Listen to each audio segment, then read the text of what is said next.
皆様こんにちは。オーストリア鉄道4011型 ICE-D です。今回からオーストリアを巡る旅が本格始動します。それでは、ウィーン西駅から前回ご紹介した私鉄特急ベストバーンでザルツブルグに向かいましょう。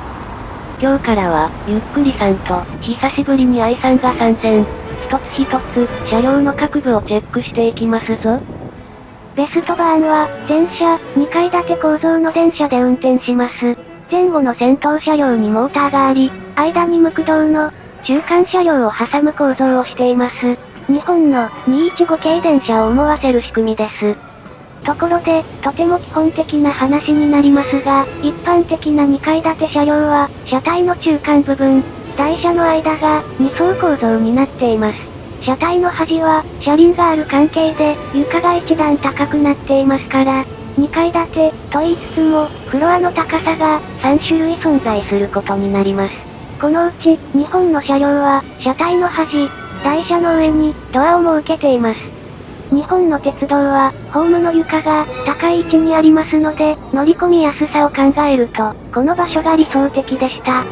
一方、ベストバーンの電車は、出入り口を台車の間、車両の中で最も低い1階部分に設置しています。なぜなら、この列車が走るオーストリアや製造国であるスイスは乗り場の高さが日本よりもかなり低いんです。その低さは車両に面したホームからでも台車が半分顔を覗かせるほど。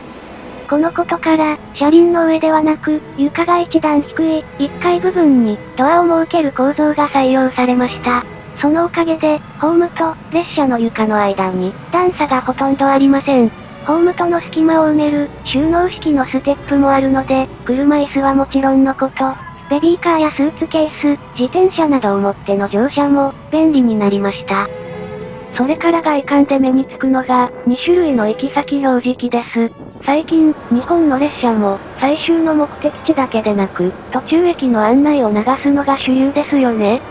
ベストバーンでは、表示装置を、2つに分け、それぞれ別の内容を表示する方法が採用されました。左側は、終点の駅と、車両番号。右側に、途中に停車する駅と、それぞれの到着時刻が流れるようになっています。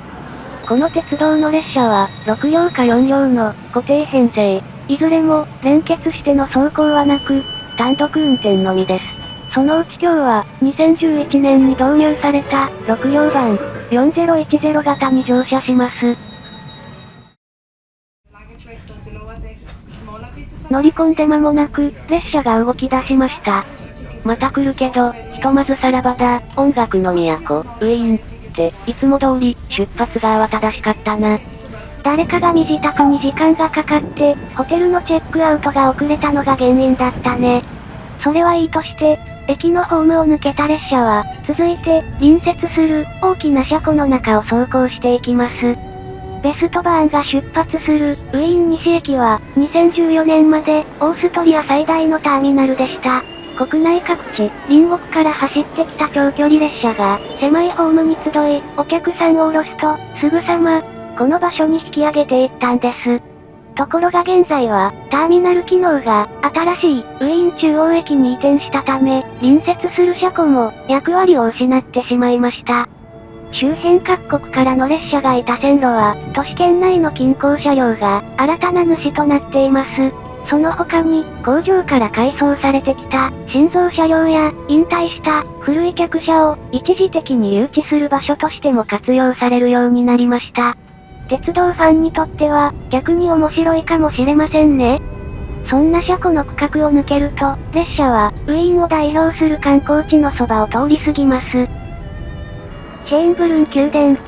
かつて、ヨーロッパに広い影響力を持っていた、オーストリア帝国を象徴する宮殿です。17世紀末、当初は夏の離宮として建設され、18世紀中頃、マリア・テレジアの命によって、現在よく知られる、堂々とした姿に生まれ変わりました。黄金をイメージしたと言われる、バロック様式の黄色い建築物、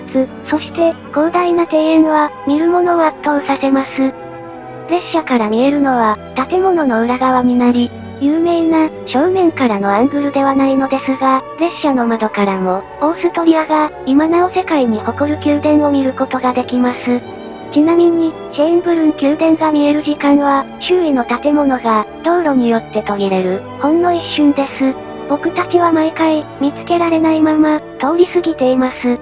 だから車内からの映像を、全然使ってなかったんですね。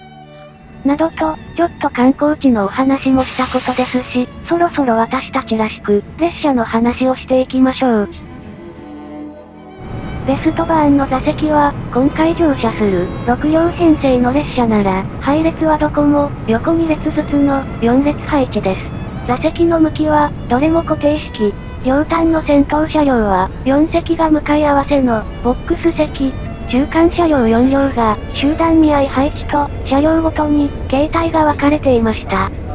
足元やテーブルが広く、モーターの音が聞ける、先頭車両か、他の人と顔を合わせることがなく、静かな中間車両の、どちらかを選べるわけですな。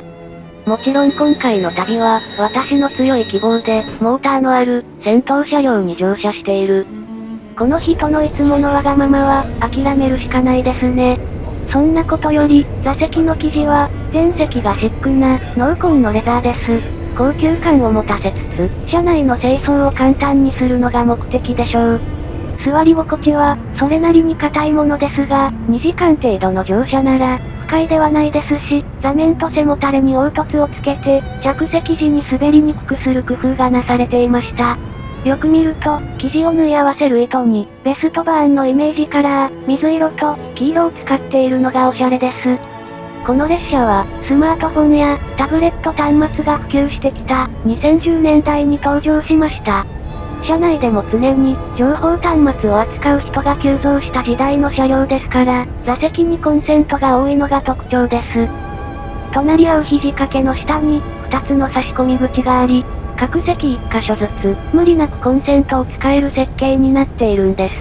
それから今では、通勤電車でも当たり前になった、無料の Wi-Fi 接続サービスも、もちろん完備しています。他に、座席周りでの、密かな工夫が、シートを壁側で支える構造です。きっと、こうすることで、狭い室内を、広く見せてるんですね。車内清掃も楽そうです。それもあるんだけど、一番の目的は、この車両特有の欠点を、解消することかな。2階建て車両は、どの列車も天井が低く、荷物棚の高さがありません。この弱点は、ベストバーンも例外でなく、1階席、2階席ともに、頭上の棚に、小さなものしか置けないんです。そのため、座席の下に空間を作り出し、荷物のスペースとしたのでした。加えて、先頭車両のボックス席は、座席が背中合わせになっていますから、その間にも、荷物の収納が可能です。と、ここまでお話ししていて、2階建て車両ファンにとって、気になる部分があるんじゃないでしょうか。真下に台車がある、車体の端の部分です。日本の列車は、ここにも座席が配置されていることが多いですよね。小部屋のような空間で、天井が高く、頭上に大きなものを置ける棚があるので、知っている人は、わざわざそこを指定するほどの、密かな人気区画です。しかし残念ながら、ベストバーンの車両では、構造上、この部分に座ることができません。お手洗いとカフェ、それから、機械室になっていて、車体の端に、正規の客席がないんです。それにここは、大きな空調装置が頭上にあるため、見た目に反して、天井も低くなっているんですよ。特急列車であるベストバーンは、車内で飲み物やスナックを販売しています。車端部がカフェスペースとなっていて、自動販売機と、ベンチタイプの簡易シートを配置。購入したものを、その場でいただくことも可能です。あ、そうそう。座席といえば、前回のお話で、私鉄のベストバーンは、運賃が、国鉄の特急よりも、かなりお安いことをお話ししました。確かに、列車に乗るだけなら、あの料金だけで十分なのですが、追加で、座席の指定をしたり、優等席、プラスを希望すると、別途、追加料金がかかるんです。姉さんそこは、プルスじゃないんだ。あ、そうか、現地のドイツ語読みだと、プルスだね。いやこれ、プラスとプルス、どっちが正式名称なんだろう。今度聞いておくね。ベストバーンは、日中の利用なら、座席の予約なしでも、余裕を持って座れますけれど、朝夕は、利用者が多いそうですから、念のために、席をあらかじめ確保するといいかもしれません。それから、プラスと呼ばれる、一等席相当の座席が、どの列車でも設けられています。片側の先頭車両が、専用区画に割り当てられ、車体にも大きく、プラス、と書かれています。料金は、利用区間によって異なり、最大23ユーロ、約3000円が、追加でかかります。安さを売りにしている列車にしては、結構なお値段ですし、座席自体は、普通席と同一。ただいま乗車中の、6両番は、横4列配置で、シートピッチも同じです。この点は、一等席が、専用のシートで、横3列配置の、国鉄に劣るところでしょう。ただ、ベストバーンのプラス席は、通路側の座席を封鎖。通常4人掛けのボックス席を、少ない人数で使うことで、普通席との差を生み出しています。とは言っても、サービス面での違いは、これと、新聞があるぐらいだから、追加料金を出す価値は、あまりないかな。普通席が、十分快適なんですよ。などと話している間に、列車は、ウィーン市街を抜け、高速区間に入りました。次第に速度が上がり、時速200キロまで加速していきます。流れる景色が速くなって、先頭車両では、風切り音も大きくなってきました。この電車、空力的に不利な車体を、強力なモーターで押し切る、力技なところがあるんですよ。運転席周りは、丸みを帯びていて、空気抵抗の削減を考慮しているとはいえ、前面が切り立った形なので、それなりに、空気をかき分ける音がするんです。ここは、オーストリアで唯一の、高速列車専用の区間。首都ウィーンから、製紙、繊維工業で栄える、ザンクトペルテンを経由し、190キロ離れた、リンツまでを結びます。リンツとウィーンの間には、オーストリアを代表する大河、ドナウ川が流れていて、少し前まで、鉄道も一部区間が、川沿いを走っていました。川岸には、悲劇の王妃、マリー・アントワネットが、フランスに嫁ぐ際、シェーンブルン宮殿からの旅で、一泊した修道院があり、列車の窓からも、眺めることができたそうです。けれども現在は、川から離れた場所に、高速区間が通されてしまい、特急列車からは、ドナウ川があまり楽しめなくなってしまいました。そもそも、高速列車用の線路は、高い壁で囲まれて、あまり景色が良くないんです。そんな中でも、ベストバーンは、2階席からなら、壁越しに周囲を見られます。ここで私は、気がついたことがあった。